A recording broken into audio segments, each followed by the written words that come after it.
Who are the people in your life that you love? Just take a minute and think about it. I'm sure you're kind of listing off family members, right? Maybe there's a friend or two. Maybe it's your partner or your roommates or some classmates. Maybe it's one of your pets. What if it were a whole lot bigger? What if that list could include anybody? If you look at the dictionary, love is described as a feeling of affection. But in my book, that's not what love is. Because I believe that love is something that's way bigger. And that it's something that you demonstrate to people when they matter to you. That's what I believe love is. So I think it's a way of demonstrating to someone that they matter to you. Or as the Dalai Lama said, love can be defined as just a wish that others be happy. And here's what's so fascinating about love, is that if you for argument's sake, take on my definition, that love is simply making people know that they matter to you. That's an act of love. And you've certainly been on the receiving end of it, haven't you? When somebody has gone out of their way and done something nice for you, or remembered your birthday, or they've, picked up a little bit of slack at work, it feels good, doesn't it? It makes you feel like you matter. And I think that's what we all want. In fact, I know that's what we all want. We all want to be seen for who we are. We want to be heard, and we want to feel like we matter. And to take this just a step further, there's a huge difference between love and liking someone. And I think this is important because it is possible to love someone and not like them at the same time. In fact, sometimes I wonder if the reason why we all have families is to teach us how to love people that we don't really like. You know, people can matter to you, and you can demonstrate that they matter to you by showing up, by making the phone call, by giving them a hug. And you can do that at a moment in time where you don't really like them right now. I mean, I feel that way a lot with my family, that I love them to the end of the earth. But there are moments where I just don't like them. And the reason why this is really important is because I want you to expand your definition of love, because it is all around you. And if you start to think about it like, well, love is just demonstrating that you matter to me. That's all that love is. Demonstrating that you matter to me. And feeling love, that's what you feel when somebody else makes you feel like you matter. It's really, really simple. It has nothing to do with sex, has nothing to do with any attraction chemicals. This is about mattering. You think you got to like somebody in order to love them. No, you don't. No, you don't, because loving is something so much deeper. You also think it's only for people that you're related to or that you're dating. Not true. Not true at all. In fact, it's not even just for people that you know very well. I'm going to give you some examples. You know who I love? I love our UPS driver, Mike. And let me tell you why I love him.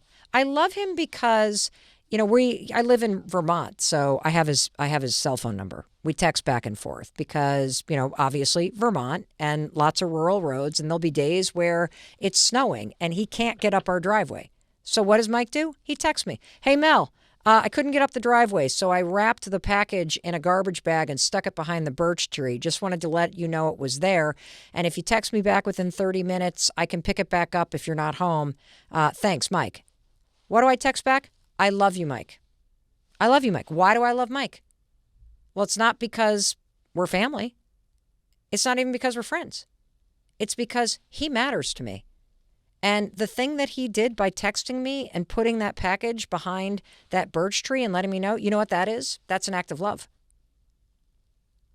He's making me feel like I matter. That right there is love. And Paul, here's another person that I love. Paul is the person that does all the maintenance in the building where our new 143 Studios is in Boston. I freaking love this guy. He is always smiling. He has a can-do attitude. He always helps us out with all kinds of stuff. I don't know a lot about Paul, but I love Paul. I know he's divorced. I know he's got kids. And I know that he makes me feel like I matter. And I hope, Paul, if you're listening, I hope that we operate in a way that makes you know how much we love you. Because we appreciate all the things that you do for us just because you do them, because it makes us feel like we matter. Here's another example of love. This podcast and being here with you twice a week and everything that everybody on my team does in order to put this together and think of the topics and create the videos and edit this down. And, I'm sitting here with a bunch of colleagues. Why do we do this? It's an act of love. It is something that I do, and I pour so much time and so much energy into it because I really hope as you listen to this, you feel like you matter. You feel like I believe in the potential of your life, which is why I'm dragging these experts onto this show and making them break this stuff down. And it's why I share not the best moments, but usually the worst moments so that you know that you're not alone. Why?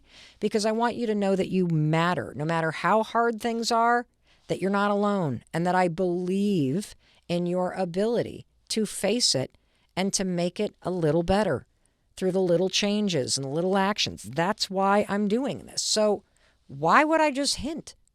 Why would I just put this out there and hope that you know that? Why not just tell you? Which is why I'm doing it. That's why. Because I know the difference that it makes, because I feel it in my own life. And that brings me to the controversy. I never expected that this would be controversial. Never in a million years. I mean, the first time I heard anybody tell me about this idea, I literally felt like I was struck by divine lightning and that this was the meaning of life and that this was the smartest thing I had ever heard anybody say. And I immediately wished that every single school on the planet ends every day this way, just so that every kid and every teacher gets to hear somebody say, I love you and I believe in you. Because isn't that the greatest thing in the world to hear somebody say that?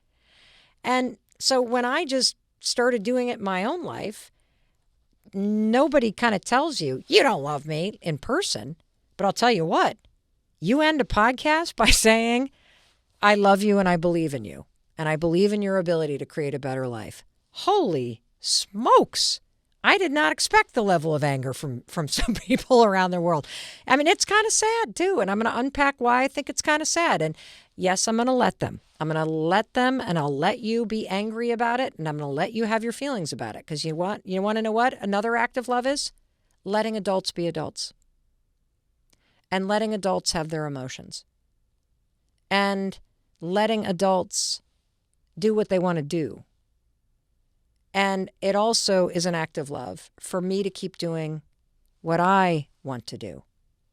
And so there's a lot of you that write in every single day from around the world and say, thank you. Thank you for all the encouragement, Mel. It's been a long time since anyone has made me feel seen, let alone heard. Your words of love and endearing sentiment make me cry. Just this morning, I got a note from a woman who wrote in to say that I am the only person in her entire adult life who has said those three words, I love you and I believe in you, to her, since she's been an adult. That breaks my heart. Nobody should go through life without hearing those words from somebody who means it. And so I just assumed that everybody would love hearing it because I love hearing it. But that hasn't been the case. I've gotten a lot of people writing in, this one from John. Mel doesn't even know I exist. I mean, it sounds bleak, but it isn't. It's just that she can't possibly. There are too many of us. Don't you need to know someone in order to be able to truly say such things like, I believe in you and I love you? I'm here to tell you no. You do not need to know someone to know someone. Let's say that again. You do not need to know someone in order to truly know someone. Everyone, including you, has so much potential inside of them. Everyone, including you, has the ability to achieve incredible things. And I truly believe that having one human being who believes in you, it ignites a level of hope that allows you to dream big and allows you to pull yourself up and allows you to take that next step. And so, no, I don't need to have ever met you. I don't need to know you, because I know that you being seen and you being heard and you feeling like somebody on this big old planet believes that there is more to you than your job or your relationship status or your bank account or the number on the scale that you weigh or all of the mistakes or all of the successes. That there is somebody that knows that there is potential and there is heart and there is soul and there is goodness inside of you. And that's the part of you that I believe in. I'm addressing one of the most controversial things I have ever said on the Mel Robbins podcast.